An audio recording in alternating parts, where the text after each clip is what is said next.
TVC 16. Aqui você se vê.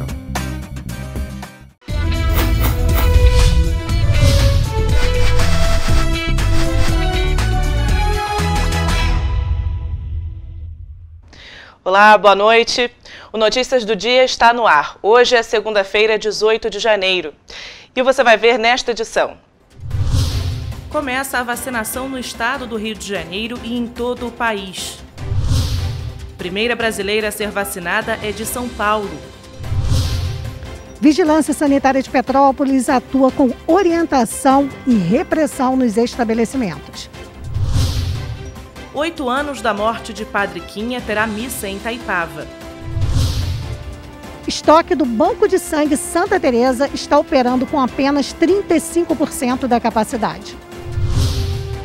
Confira como funciona o Centro de Operações da Defesa Civil.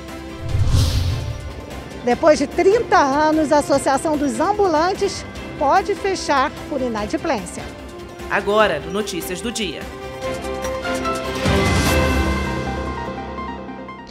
O ministro da Saúde, Eduardo Pazuello, afirmou nesta segunda-feira, em evento para a entrega simbólica das primeiras doses da vacina Coronavac, distribuídas pelo governo federal, que a vacinação contra a Covid-19 começa hoje, no fim do dia, em todo o país.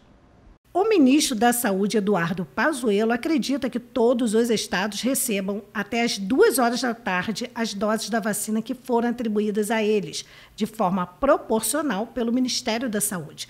O ministro disse ainda que, em princípio, a vacinação começa às 5 horas da tarde. Abre aspas. Quem puder, começa às 6 da tarde, mas o importante é que comece hoje, ao final do dia. Esse é o nosso combinado, fecha aspas, disse Pazuello. E a primeira pessoa a ser vacinada no país foi a enfermeira infectologista Mônica Calazans, do Instituto de Infectologista Emílio Ribas, que é considerado a maior referência no tratamento de doenças infecciosas na América Latina. Ela foi vencedora do Prêmio Notável CNN em 2020 pela sua luta contra o coronavírus. E começou oficialmente nesta segunda-feira, dia 18, a imunização dos profissionais da saúde de São Paulo. São 60 mil pessoas que devem receber a vacina em todo o estado, sendo que 30 mil profissionais devem ser vacinados já nesta primeira fase. A previsão anterior do Ministério da Saúde era de que a vacinação nacional contra o novo coronavírus fosse iniciada na próxima quarta-feira, dia 20. A Agência Nacional de Vigilância Sanitária, Anvisa, aprovou neste domingo o uso emergencial de 6 milhões de doses da Coronavac, vacina desenvolvida pela chinesa Sinovac, em parceria com o Instituto Butantan, e de 2 milhões de doses da vacina da AstraZeneca, Universidade de Oxford. Os imunizantes serão transportados para cada um dos estados em aviões da Força Aérea Brasileira e aeronaves das companhias aéreas Azul, Gol, Latam e Voipaz, que farão transporte gratuito da vacina para as capitais brasileiras. O governo do estado do Rio de Janeiro, através das equipes técnicas da Secretaria de Estado de Saúde, está preparado para a orientação e o apoio da aplicação das vacinas Coronavac e Oxford AstraZeneca a todos os 92 municípios do Rio de Janeiro. A Secretaria de Estado de Saúde vai seguir o Plano Nacional de Imunização do Ministério da Saúde, que prevê a distribuição de vacinas contra a Covid-19 para todos os estados do país. Abre aspas, todos os estados e municípios juntos serão atendidos. Será uma vacina para todos, ressaltou o governador em exercício. O governo do estado iniciou hoje às 5 horas da tarde com uma vacinação simbólica no Cristo Redentor, a primeira fase da vacinação contra a Covid-19 em todo o estado. O interior do Rio de Janeiro vai receber 81.400 doses da vacina contra a Covid-19 na primeira fase da vacinação. Vai lembrar ainda que o governo do estado informou que no primeiro momento será enviada metade das doses para os municípios. E, segundo a Secretaria Estadual de Saúde, é suficiente para esta primeira fase da vacinação. Petrópolis vai receber 9.810 doses da Coronavac para esta primeira fase. A primeira fase prioriza os trabalhadores de saúde, a população idosa a partir de 75 anos de idade, pessoas com 60 anos ou mais que vivem em instituições de longa permanência e população indígena. A segunda fase inclui pessoas de 60 a 74 anos. A terceira fase prevê a vacinação de pessoas com comorbidades. A quarta fase vai abranger professores, forças de segurança e salvamento, funcionários do sistema prisional e a população privada de liberdade. O governador em exercício, Cláudio Castro, assinou nesta segunda-feira um acordo de cooperação entre o governo do estado e as associações de supermercados do estado do Rio de Janeiro e brasileira de shopping centers, com o objetivo de usar os espaços dos estacionamentos dos estabelecimentos como pontos de vacinação contra a Covid.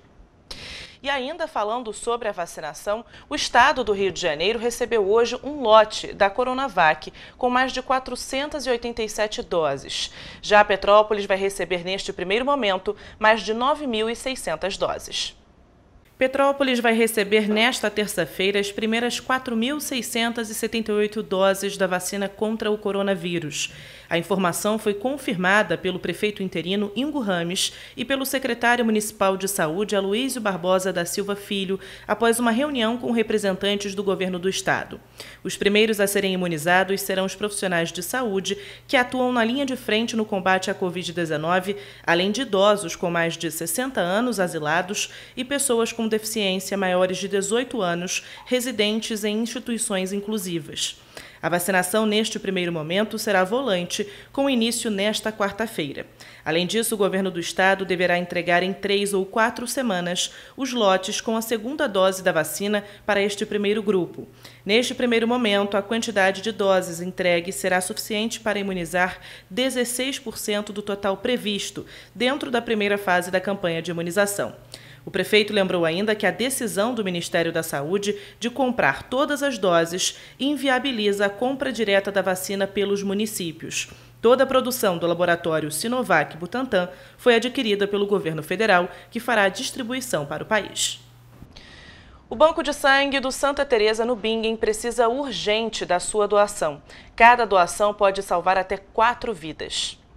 Todos sabem que doar sangue é um ato de amor ao próximo. Com as festas de fim de ano e o aumento de número de pessoas contaminadas pelo novo coronavírus, as doações caíram e muito. O Banco de Sangue precisa de doações. A gente está atuando nesses últimos dias com uma baixa, né, de 65% em doações. Então, o comparativo é equivalente a 35% apenas do estoque geral. Né? Então, a gente imagina um estoque de 100%, um cenário ideal para um banco de sangue. Então, esses 100% a gente está atuando apenas com 35%. É muito preocupante, né? Porque atuar com essa porcentagem, se acontecer um acidente grave, alguma situação muito grave, isso acaba atingindo diretamente aos nossos estoques, a todo um procedimento de atendimento. Então, a gente precisa de doações o quanto antes para aumentar esses níveis. Por conta da pandemia, muitos doadores de sangue têm medo de procurar o banco de sangue. Mas vale lembrar que aqui no Santa Teresa todas as medidas foram tomadas, distanciamento, álcool em gel, todos os equipamentos necessários. Então, se você é doador ou ainda não é, procure o Banco de Sangue Santa Teresa, porque neste momento eles estão precisando e muito. O estoque de sangue está abaixo.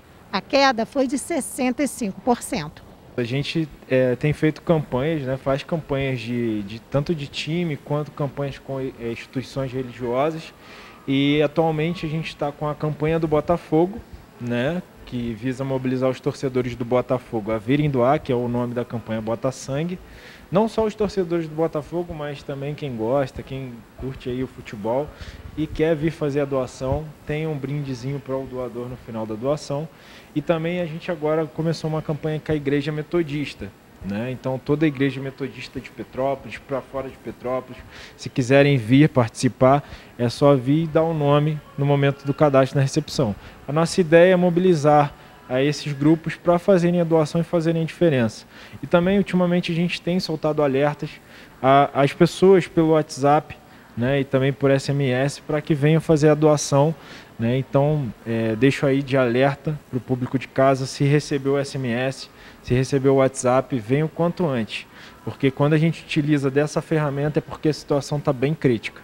Segundo a Organização Mundial da Saúde, é necessário cumprir alguns requisitos para poder doar sangue. Estar bem de saúde e ter entre 18 e 69 anos.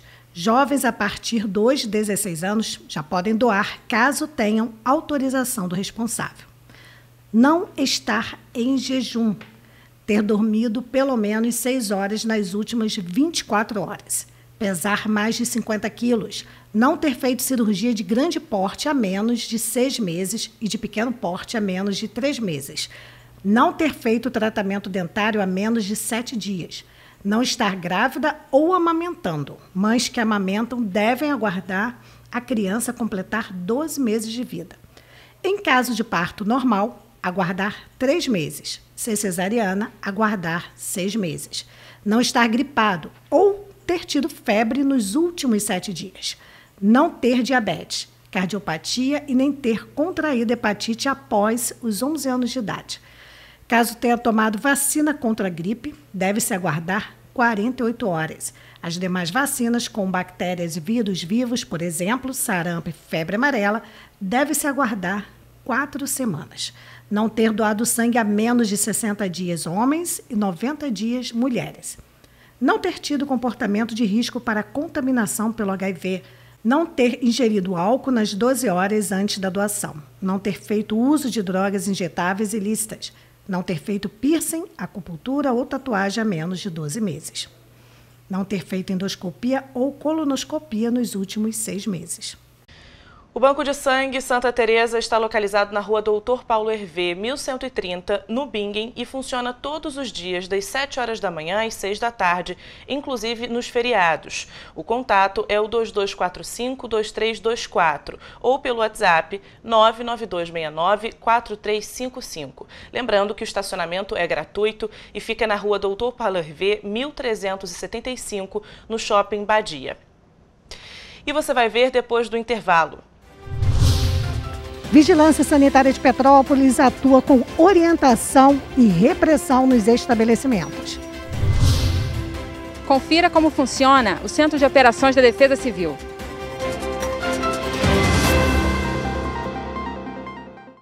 A Móveis Pedro II está esperando por você. Estamos prontos para atender nossos clientes com a segurança que este momento exige. A loja oferece os produtos de qualidade e bom gosto, que você já conhece, e uma equipe pronta e preparada para oferecer o melhor, com conforto, água fresquinha e um cafezinho quentinho.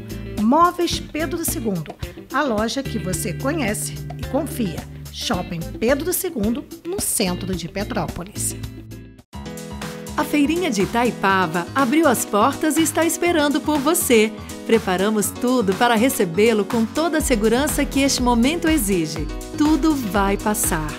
Mas enquanto não passa, nós estamos prontos. Estamos abertos sexta-feira, das 10 às 18 horas, sábados, domingos e feriados, das 10 às 19 horas. Venha, que a saudade é grande. Feirinha de Itaipava, esperamos por você.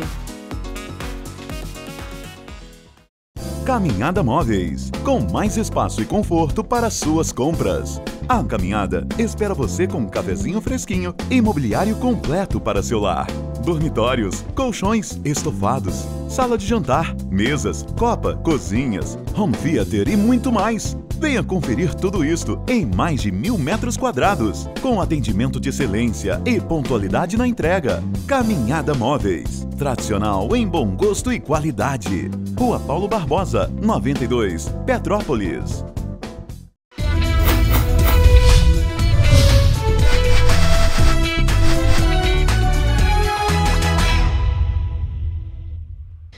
Em Petrópolis, a população pode e deve denunciar estabelecimentos que descumprirem as normas e cuidados sobre as medidas preventivas contra o novo coronavírus.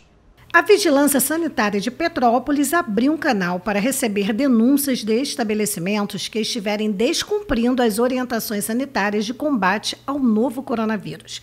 Quem flagrar a falta do cumprimento das normas vigentes pode e deve fazer a denúncia via telefone. A Vigilância Sanitária de Petrópolis está atuando e orientando os comerciantes para que todas as medidas sejam cumpridas. Aqui no Centro Histórico, 90% das lojas, dos estabelecimentos em geral, estão cumprindo com as medidas de segurança, as medidas preventivas contra a Covid-19. Mas nos bairros a situação é bem diferente. Nos bairros realmente é muito difícil, é muito difícil. E nós passamos, orientamos, você pode voltar dentro de 1 hora, que aquelas pessoas já estão sem máscara, estão na aglomeração. Então, realmente é um trabalho insano e nós precisamos do apoio da população. E com isso, o nosso foco vai ser justamente os estabelecimentos, porque essa população que realmente estão em aglomeração, a gente observa que é fruto dos estabelecimentos. Então, nós teremos que agir em cima desses estabelecimentos, justamente para que eles nos ajudem a controlar essa situação. Nós poderemos notificar com autuação direta, vai depender da situação. Tá? Ou podemos, de repente, apenas dar uma notificação, um termo de intimação, entendeu? Mas vai depender de cada caso, de cada reação, da colaboração de cada um. Segundo José Roberto, responsável pelo setor de fiscalização da vigilância sanitária, as denúncias podem ser feitas pelo telefone 2246-9041, de segunda a sexta-feira, das 8 horas da manhã às 5 da tarde. Ele ainda pede a ajuda da população. Olha, o trabalho da vigilância sanitária, nesse momento, é justamente ter o apoio da população, no sentido de observar os protocolos sanitários que já foram amplamente divulgados, né? O nosso maior problema encontrado em toda a cidade é a aglomeração e a falta do uso da máscara. Então, isso aí é o que a Vigilância Sanitária está pedindo encarecidamente para que a população use, porque isso aí é um bem para proteger a si próprio e a coletividade. E nós só podemos fiscalizar justamente com o apoio dessa população, porque nós não temos condições, somente a fiscalização, de embarcar na situação do cuidado da coletividade. Então, nós precisamos do apoio. Pode denunciar que a fiscalização, que a sanitária, ela irá, dentro do possível, fiscalizar esse local, inclusive com passivo de multa, porque não tem mais como a gente ficar somente orientando. Então, a multa é um caminho que a gente não gostaria, mas a gente está observando que vai ser um momento da gente começar a aplicar a multa, infelizmente. As fiscalizações são de responsabilidade da Vigilância Sanitária do município e conta com o apoio da Secretaria de Serviços e Ordem Pública, Setor de Posturas, Guarda Civil e, quando houver choque de ordem, terá o apoio também da Polícia Militar. A Defesa Civil está criando novos protocolos para o acionamento das sirenes de alerta de chuva forte. Nesse período, é importante que a população fique atenta às recomendações. O verão é motivo de preocupação para grande parte dos petropolitanos. Muito calor, mas também muita chuva. Neste ano, além do reforço no quadro técnico, a Defesa Civil está criando novos protocolos para o acionamento das sirenes e mobilização dentro das comunidades. A Defesa Civil passou a adotar nessa nova gestão o aviso de chuva forte. Então, hoje em dia, a sirene é acionada em 3 condições. Quando a gente entra no estágio de atenção, é emitido nas sirenes um aviso de chuva forte. Então, as comunidades recebem a informação via sirene de que nas próximas horas vai ocorrer uma chuva forte e que elas permaneçam em atenção. Num segundo momento, se a chuva atingir os protocolos de acionamento, que inclusive já estão sendo revisados, essas sirenes são acionadas para que as comunidades se desloquem para o ponto de apoio. E após ser cessada a chuva e a condição do risco em função já da infiltração da água no solo, as sirenes são acionadas novamente para que as pessoas se desmobilizem, ou seja, saiam do ponto de apoio e retornem para suas casas. É aqui na sede da Defesa Civil onde é feita a previsão do tempo para Petrópolis. Tem uma equipe técnica que utiliza dados oficiais de órgãos como CEMADEM, INEA e radares climatológicos. O serviço de meteorologia ele fica bem específico para a cidade de Petrópolis, né? No começo do dia, nós analisamos todos os campos meteorológicos, né, com modelos meteorológicos, imagens de satélites, cartas sinóticas dos centros do Instituto Nacional de Meteorologia, do CPTEC, da Marinha. Então, a partir de todas essas análises, a gente produz um boletim meteorológico com a previsão para as próximas 24 horas, para o período da tarde, noite, madrugada e manhã do dia seguinte. A partir do momento que a gente libera esse boletim, a gente parte para a parte de monitoramento, onde a gente vai monitorar a cidade a partir de radares. Nós disponibilizamos de 3, que é o do Alerta Rio, da Prefeitura do Rio de Janeiro, a da Aeronáutica e a do INEA, além das imagens de satélite. O serviço de alertas sobre as condições climáticas é essencial para a mobilização das comunidades e, por isso, não basta apenas escutar os avisos sonoros. É preciso que a população participe, se mobilize e busque um ponto de apoio seguro em caso de chuva forte. A gente tem a informação e o entendimento das condições de risco, mas essa informação ela tem que chegar a mais clara possível e da maneira mais simples possível para o cidadão. E esse elo, essa ligação da Defesa Civil com a comunidade são os do DECS. Então, hoje mesmo, a gente já faz algumas visitas em comunidades para que esse elo ele seja restabelecido, essa condição de confiança, ela seja restabelecida e os núcleos ganhem força junto às comunidades para que a gente consiga atingir até as pessoas com maior dificuldade de comunicação numa condição de emergência. A recomendação é que a população fique atenta aos sinais no terreno, rachaduras no piso, nas paredes ou no muro. Avise a Defesa Civil pelo telefone 199. Nesses casos, uma equipe irá até o local para fazer uma avaliação do imóvel e, caso apresente risco, ele será interditado. Vão aparecendo as deformações, às vezes até no calçamento, né, aquela parte que o pessoal dá aquela cimentada no pavimento, podem aparecendo trincas, é o que você falou, deformações em postes. As próprias estruturas, né, as casas, costumam aparecer rachaduras. Dependendo do padrão das rachaduras, a gente consegue observar qual o tipo de risco que a edificação ali está apresentando, né, para a gente sim poder depois fazer uma avaliação através de uma vistoria técnica, que o nosso corpo técnico aqui da Defesa Civil, né, já historicamente faz há diversos anos, e poder sim passar para o solicitante, né, para o residente, quais seriam as recomendações para se fazer uma reestruturação, um reforço estrutural, uma intervenção, seja no imóvel ou no entorno dele, para poder retornar à condição de segurança. O último ano foi desafiador para os estudantes que tiveram que se adaptar ao ensino digital. Ainda sem previsão da retomada das aulas presenciais no município, os alunos terão que recomeçar o ano letivo ainda de casa. Especialistas afirmam que tiveram pontos negativos, mas há pontos positivos nesse novo formato. Esse ano de 2020 foi um ano que deixou os estudantes muito inseguros, principalmente aqueles que não conseguiram se adaptar ao estudo remoto. Muitos não tiveram acesso ao estudo, principalmente na rede pública, e esse desafio desse ano de 2020 vai trazer consequência para esses alunos que não conseguiram acompanhar o conteúdo?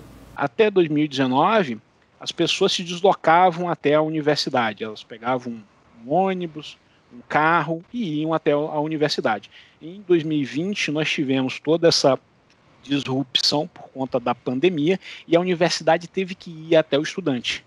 E, infelizmente, alguns estudantes não tinham acesso em suas casas para receber essa universidade. Quando a gente fala de poder público, eu penso que o poder público tem que encarar esse desafio desses estudantes como um problema a ser resolvido, assim como o poder público encara o problema de que esses estudantes têm que chegar fisicamente, então levar esses estudantes digitalmente, fornecendo tanto acesso à internet quanto equipamentos. Esse cenário de pandemia ele também ajudou a evidenciar a desigualdade que a gente tem no ensino no Brasil. Algumas instituições privadas tentaram até ajudar os alunos oferecendo equipamentos e internet para que eles pudessem estudar em casa, esses alunos que não tinham condições. Mas mesmo assim sofreram um atraso para absorver o conteúdo. Você acha que esse atraso, de alguma forma, vai prejudicar esses alunos? Certamente será um ano que acarretará em atraso para algumas pessoas que estavam fora desse mundo mais digital. O que eu gosto de entender é que essa exclusão ou essa disparidade ela já existia, ela só ficou escancarada agora, ela ficou clara. E antes ela estava lá existindo, as pessoas que tinham acesso à tecnologia têm acesso a mecanismos de busca, acesso a uma série de informações mais fácil, facilita e melhora com que eles tenham acesso ao conhecimento e aprendam mais, e agora nós tivemos isso com mais clareza. Eu penso que nas universidades públicas, muitas delas devem pensar nessa questão que você colocou de fornecer equipamento para os estudantes e fornecer acesso à internet para os estudantes numa forma da despesa geral como um todo da universidade. Algumas universidades têm orçamento de centenas de milhões de reais por ano, outras chegam aí perto de R$1 bilhão por ano de investimento, e quando a gente considera esse investimento como um todo, esse orçamento da sociedade como um todo, escolhendo fazer o investimento em ensino superior, eu penso que a gente deve sim também considerar os estudantes que não têm acesso e prover para que esses estudantes uma forma que a universidade chegue até eles. Em Petrópolis, a gente ainda não tem a previsão da retomada das aulas presenciais, mas o governo do estado já anunciou que as aulas vão começar gradualmente a partir de março. E qual é o papel do poder público nesse momento? Na rede básica, os desafios são outros, né? Então, nós temos desafios de, por exemplo, estruturar uma metodologia pensando no meu nível de ensino. Quando eu vou falar metodologicamente, eu tenho que entender, eu estou falando de ensino superior, eu estou falando de ensino médio, de ensino fundamental, de educação infantil. Cada realidade vai demandar estruturas e técnicas pedagógicas distintas. O poder público tem que entender o seu público, o perfil de ensino, os seus professores e se preparar para isso, estruturar uma metodologia, capacitar os professores, dotar esses professores de equipamento adequado, pensar como esses professores vão trabalhar e principalmente prover uma equipe de suporte para que o professor possa verdadeiramente ensinar. Alfredo, e o que os gestores, os professores e as próprias instituições podem fazer para minimizar os impactos da pandemia nessa retomada das aulas? Eu acho que a principal forma é comunicação. Esclarecer de forma clara como vai funcionar o ensino, comunicar aos professores, treinar os professores, oferecer um suporte, talvez até psicológico para os professores e oferecer um suporte para os estudantes. Muitas vezes a instituição consegue ajudar até mesmo simplesmente ouvindo.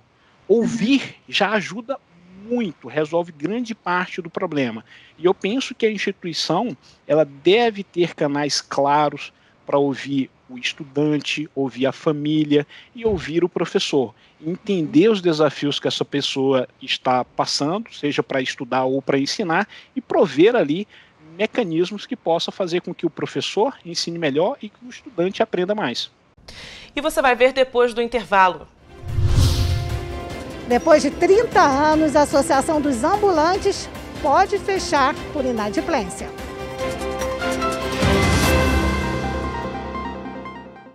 A Móveis Pedro II está esperando por você. Estamos prontos para atender nossos clientes com a segurança que este momento exige.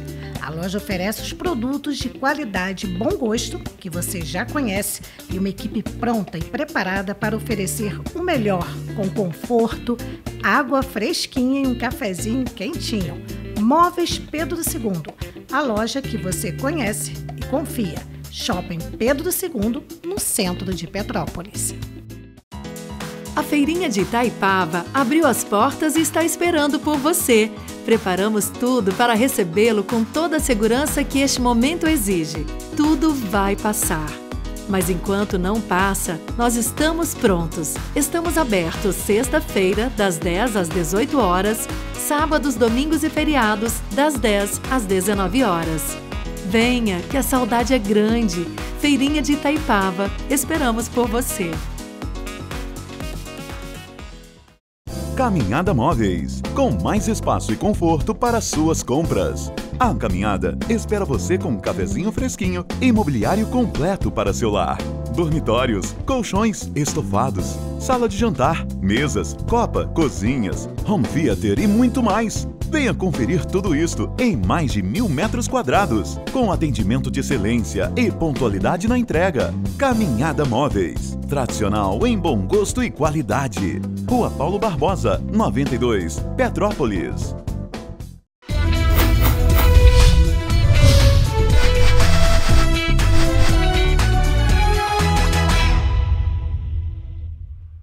A Associação dos Vendedores Ambulantes de Petrópolis, a AVAMP, corre o risco de fechar as portas após 30 anos de serviços prestados aos ambulantes da cidade. 30 anos de serviços prestados aos vendedores ambulantes de Petrópolis, uma associação de tradição na cidade. Assim é a AVAMP. Fundada em 1990, tem cerca de 200 associados que recebem benefícios através da representatividade da entidade.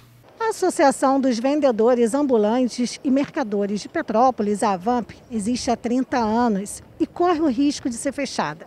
O motivo a inadimplência dos próprios ambulantes. O presidente da associação disse que não tem mais como continuar se a inadimplência persistir. Infelizmente, a gente vem acompanhando nesses últimos anos a dificuldade que todos estão passando em relação à questão das vendas. E no início da pandemia, as coisas ficaram pior ainda, tudo ficou pior. Porque a gente tinha uma receita, hoje inclusive a associação ela representa quase 450 famílias, isso aí por pessoas, gira em torno de milhares de pessoas, então é preocupante, por quê? Porque a gente não está lidando com um grupo pequeno, nós estamos lidando com um grupo grande, que hoje representa todos os vendedores ambulantes, dogueiro e artesão do município de Petrópolis, tá? A gente tem uma representatividade hoje dentro do poder público que faz um diferencial para a classe e através disso aí a gente teria necessidade do reconhecimento dos próprios ambulantes em relação a isso, porque nós estamos nesses anos todos atravessando por esse momento a trancos e barrancos. Há uma falta de consciência por parte dos vendedores ambulantes em relação à questão da contribuição. Nós sabemos que a situação é difícil, sabemos que o momento é complicado, mas eu acho que a consciência, numa hora dessa, acho que prevalece. Por quê? Porque é quem os representa perante ao poder público. Não só perante ao poder público, mas perante a parte da sociedade. Hoje, a gente recordando, em 2010, nós tivemos um problema com o Ministério Público para a retirada de todos os ambulantes dogueiro e artesão do centro da cidade. Foi a associação que os representou durante o dia inteiro dentro do gabinete. Então, hoje nós estamos passando por essas dificuldades. A associação não tem receita, não existe receita, nós não temos receita.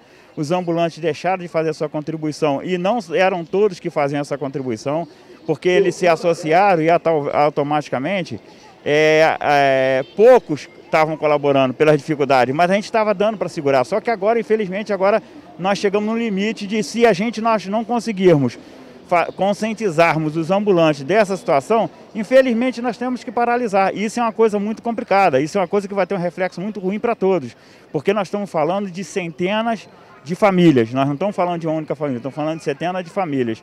E aí nós lembramos que os fundadores da associação, o seu Walter, o Donato Paladino, o seu João Teixeira, com muito sacrifício, botaram essa associação de pé. E a gente está aí segurando isso durante esses anos todos, só que sem a colaboração e sem a receita não tem como segurar. Com a inadimplência, a AVAMP pode fechar e muitas famílias vão ficar sem os benefícios, pois a entidade mantém convênios com várias clínicas médicas para consultas e exames. Além da representatividade que a gente faz normal junto ao poder público, a gente constituiu uma mescla muito grande de convênios. São mais de 10 clínicas médicas conveniadas, são clínicas dentárias, são consultórios dentários, nós temos muita coisa vinculada a esse trabalho que a gente faz. E automaticamente a gente está tentando manter isso da melhor forma possível, mas está muito difícil. Inclusive, no início da pandemia, foi a associação que intermediou várias cestas básicas para os ambulantes, a gente ajudou de todas as formas. E a gente não quer que isso aconteça, mas para isso as pessoas vão ter que se conscientizar. Infelizmente os ambulantes vão ter que se conscientizar. Por quê? Porque o momento agora, como você sabe, um momento de pandemia é complicado, a gente precisa de nos reforçar em relação a isso aí, a gente vai precisar de nos articular em relação a outras situações que possam vir a acontecer, só que para isso um só não vai resolver o problema. E aí de antemão eu deixo claro que eu vou tentar resolver isso dessa forma, se não der certo, vou convocar a diretoria hoje atual e vamos decidir isso através que eu não sou dono da associação. Existe uma associação, são todos ambulantes, eu não sou dono da associação, então eu não vou decidir isso sozinho. Vai ser a diretoria que vai ter essa decisão, mas eu acho que a gente, depois dessa ajuda que você está dando aí, eu acho que vai haver uma conscientização com muita dificuldade, que nós sabemos também que o movimento e a situação de cada um deles, inclusive esses aqui de trás da Epitácio Pessoa, eles reclamam diariamente, cotidianamente comigo em relação à questão do movimento, o da Clementina e de todos os setores também. Mas eu acredito que depois dessa ajuda que você está nos dando aí, eu acredito que a gente vai conseguir tentar reverter, que a gente não consiga melhorar, mas pelo menos para manter essa associação de pé, porque foi durante 30 anos com muita luta, muito acesso ao poder público, muita interseção junto ao poder público, é que nós conseguimos manter o trabalho dessas famílias todas aí. É a associação que faz isso, não sou eu sou só apenas um elo de ligação. O Centro de Encomendas dos Correios da Mosela fechou novamente após mais um funcionário testar positivo para a Covid-19. Segundo o Sindicato dos Trabalhadores da Empresa Brasileira de Correios, Telégrafos e Similares do Rio de Janeiro, a unidade permanecerá fechada nos próximos dias, apenas com funcionamento parcial. Diante disso, alguns atrasos nas encomendas podem ocorrer. Hoje completam 8 anos da morte de José Carlos Medeiros, conhecido pelo carinhoso apelido de Padre Quinha. Em uma sexta-feira nublada do ano de 2013, os petropolitanos acordaram com a triste notícia da morte súbita de um querido. Um infarto fulminante levou o benfeitor de muitos, principalmente dos menos favorecidos. Padre Quinha realizava um trabalho de filantropia inigualável. O sacerdote foi um dos religiosos mais respeitados e talvez o mais querido do município. Ele fazia um trabalho filantrópico e de evangelização em vários bairros da cidade. Em 1997, Padre Quinha fundou a Associação Oficina de Jesus, entidade que presta assistência espiritual, psicológica, médica e social aos dependentes químicos em Petrópolis. No sábado, Raquel de Freitas Araújo, de 35 anos, morreu após cair de uma altura de cerca de 20 metros na Cachoeira da Macumba, localizada na altura do quilômetro 13 da BR-495, estrada que liga Petrópolis a Teresópolis. Ela vivia nos Estados Unidos e estava em Petrópolis passando férias com um namorado. De acordo com ele, Raquel caiu no momento em que fazia uma selfie. No domingo, um homem identificado como Juliano César Mazieiro, de 44 anos, foi encontrado morto dentro de uma quadra de esportes em Vila Rica, em Pedro do Rio. A vítima vivia em situação de vulnerabilidade e usava a quadra como abrigo para dormir. O corpo foi encontrado por um morador da região que acionou o corpo de bombeiros. De acordo com testemunhas, o homem havia sofrido uma queda no dia anterior. A ocorrência foi registrada na delegacia de Itaipava. A Polícia Militar realizou mais uma ação contra o tráfico na cidade. 3 pessoas foram detidas no Valparaíso. No domingo, um homem de 20 anos foi preso e 2 adolescentes de 15 e 16 anos apreendidos por tráfico de drogas na rua Coriolano da Silva Bastos, no Valparaíso. Com eles foram encontradas 81 cápsulas de cocaína. De acordo com os agentes, os suspeitos tentaram fugir, mas acabaram sendo capturados. Todos foram levados para a delegacia e autuados por tráfico de drogas. O Notícias do Dia termina aqui. Uma ótima noite para você e até amanhã.